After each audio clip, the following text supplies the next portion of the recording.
Rewmi 24 TV.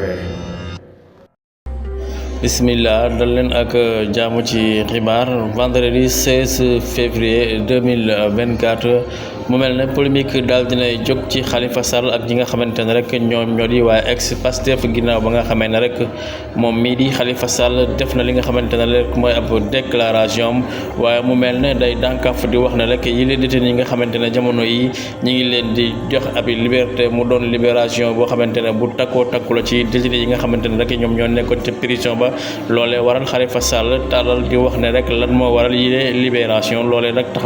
mu daal di rek duut baaraam di wax ne rek ñi nga xamee ne ñoom ñoo doon bañ dialogue kon jamono yi ñoom daal dinañuy rek wuy ca dialogue ba kon mu mel ne kon Ousmane Sonko rek lay wax waaye ñu bari ci askan bi rek ña ngay wax ne rek loolee mu wax amul benn yoon ku ne xam ne ne Ousmane Sonko waxi démbam moom mooy waxi tayam waaye Khalifa rek na xaar tontam du forox ndax kat ku ne xam na ne Ousmane Sonko làmmiñam nekkul ci poosam ndax kat ku ne xam na ne bu fekkee ne tontu rek yoon da koo teg loxo waaye bés bu génn rek na xaar déclaration ba muy njëkk a def moom Khalifa Sall dina déggub tontam mu doon loo xamante ne kon kii di Khalifa Sall daal yëkkati na ay cadre rek di duut waa Pastef di wax ne rek ñoom dialogue bi nga xamante ne rek moom lañ doon bañ def nañ ko ndax libération bu takkarnaase bii loolee dialogue rek moom moo ko mën a indi